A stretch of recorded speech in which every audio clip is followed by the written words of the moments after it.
But it's always at this point that I start thinking, why did I even think about doing this?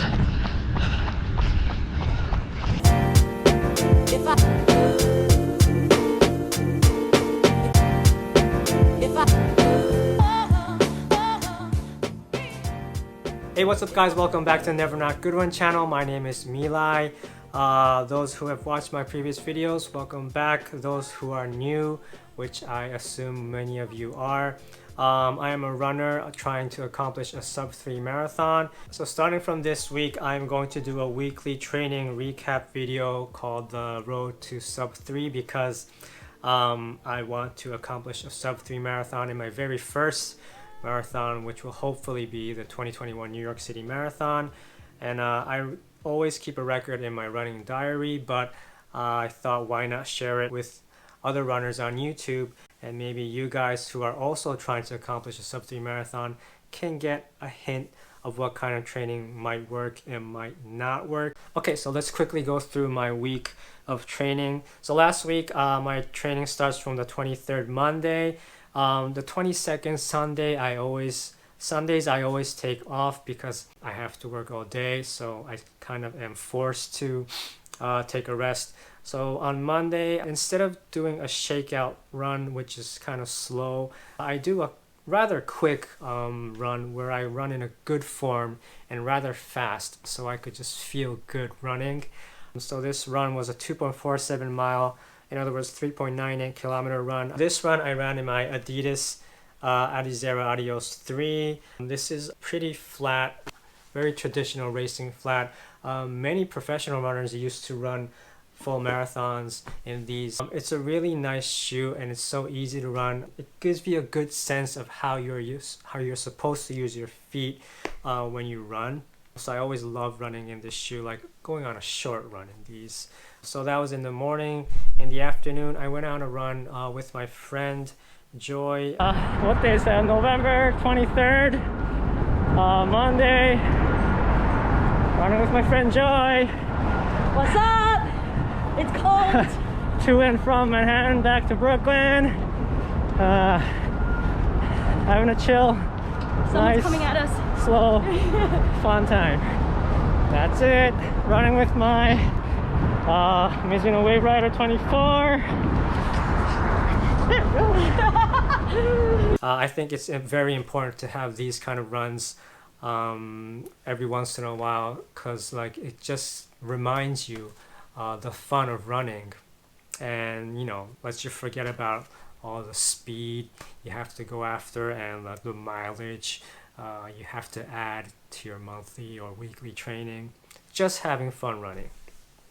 November 23rd, I'm here at the McCarran Park in Williamsburg, Brooklyn. I'm here to do my speed workouts. Probably do 400 meters times 8,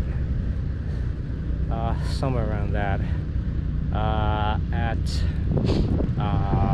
5:36 a mile pace. Hopefully, I'll see what happens. It's a bit chilly out here, but I just finished my warm-up, feeling good. Let's get to it. I always do my speed training on Tuesdays. This day I did with my Takumi Sens, and I love this shoe because it has very good traction. It allows you to grip, grab the ground and kick the ground, and you could really feel yourself going fast. So I honestly think this shoe is the fastest shoe I have, even compared to the Vaporfly's Nexor Sense. If you want to just simply go fast, I would always choose this shoe. Therefore, I use it for my speed workouts. So just finished my speed workout today. After a jog for like 5 laps. 400 times 8 and 5:48 mile pace. With a 1 minute rest in between. In the middle, I got interrupted by a guy asking me how I keep my cadence high. He said his cadence is about 150 to 60, and he wants to raise it a little bit more.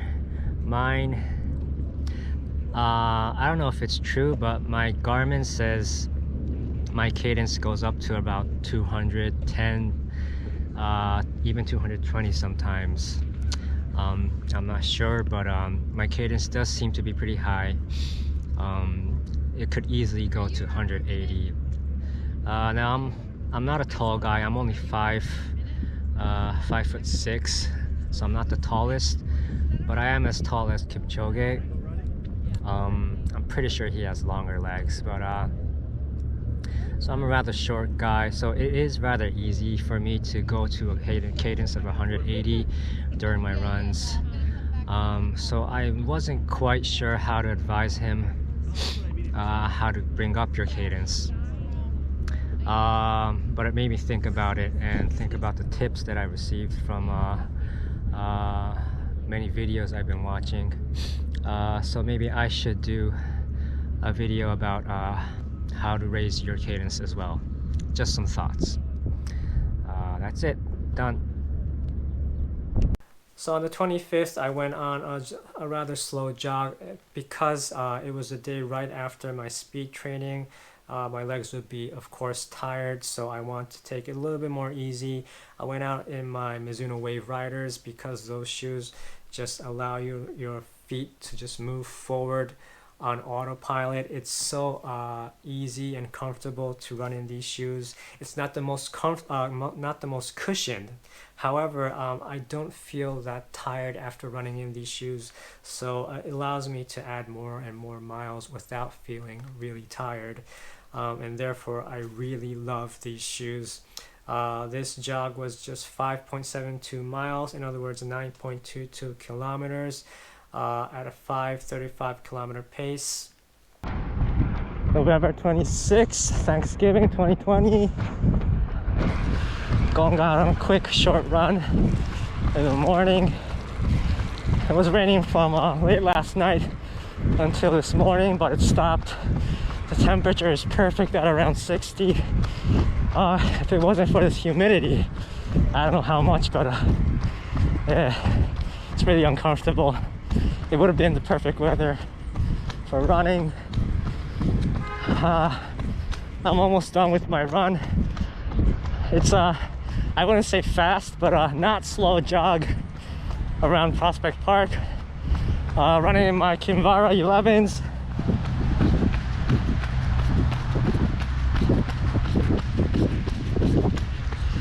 Not the best shoe to run after a rain. Obviously, it got a little bit messed up around the toe.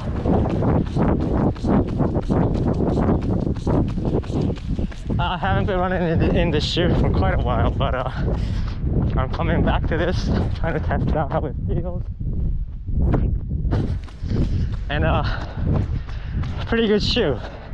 Honestly, the first couple of times I was running in this shoe, I really didn't like it. The stiffness and the minimal outsole, which is mostly just the midsole, with a little bit of padding around the heel and the toe. But it's a really good shoe. It's easier to go fast in this shoe, so I wouldn't use it for a long, slow, easy run, but for jogs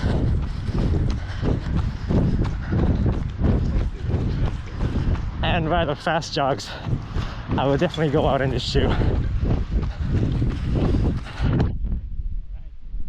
Okay, so on the 27th, Thursday, I went out on a 2-lap run of Prospect Park in my Meta Racers. So before the 27th, Friday, I took the shoe out on a couple of runs, a fast jog or interval workouts, but none of them really worked for me. It's been pretty hard trying to figure out what this shoe would be best for.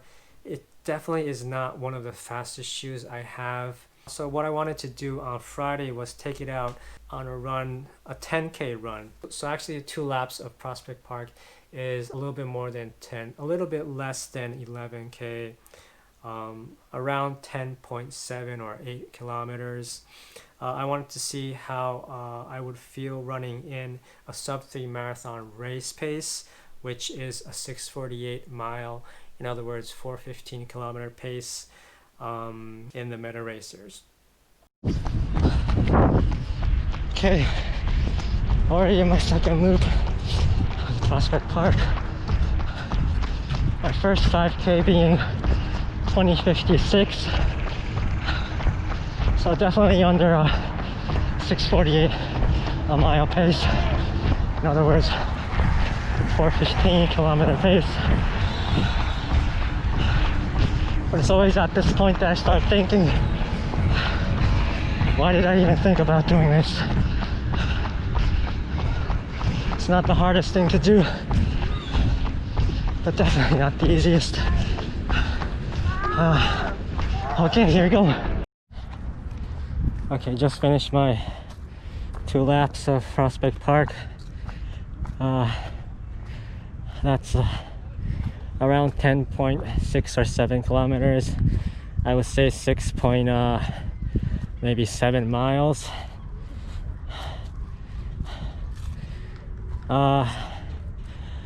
Honestly, I still don't know about this meta racer, the A6 carbon plated shoe.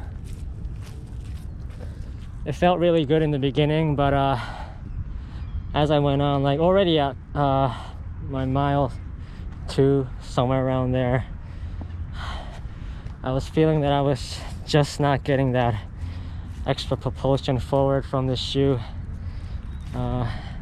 Maybe it's the way I run, my form, I don't know, but still for me, this shoe is rather like a tempo day shoe, fast jog day shoe, rather than a marathon race or even like a lactate threshold pace run. Yeah, don't know yet. I was giving like around 80 to 90% of my effort, so not my best at all. I wasn't going for a personal best of a 10K or 2 laps, but still it felt pretty tough. I didn't feel like I was going fast at all, and I think it shows in my time as well. I didn't check my time yet, but I'm pretty sure I went over a 6:48 place overall. Yeah, that's it. Okay, so on Saturday I always go on a long slow distance run because the next day, Sunday, is always my rest day, so it's okay to like beat my legs up. Hey guys, November 28th, Saturday. I'm running over the Pulaski bridge right now, heading into Queens. I'm on my long run, planning to run around maybe 20 miles today. Nice weather, feeling good. So this day I start off from around the Greenwood Cemetery, which is close to where I live, and I run up going into Bedford Avenue, which is part of the course of the New York City Marathon. And so I run the course up all the way up to Queens, crossing the Pulaski Bridge and also crossing the Queensboro Bridge into Manhattan. Now the New York Marathon goes north from there, but I don't have time to do that, so I just go south, keep going south until I ran out of time, and I just took the train back home. So the total was 22.79 kilometers, in other words 14.16 miles. So overall last week, from the 23rd to the 29th, I ran 48 miles. That's about 77.19 kilometers, at least according to what it says here. So a good week, no injuries, no any problems, no issues. I wish I just could have been able to wake up a little bit earlier on Saturday to go on a longer run, but besides that, I would say it was a good quality week. I hope to keep this up this week as well.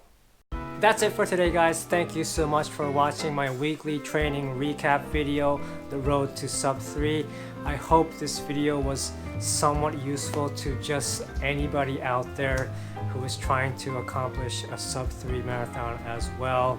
If you like this video at all, please don't forget to push the like button and subscribe to my channel. More videos are coming next week and maybe even this week as well. That's it. See you next week and have a good run.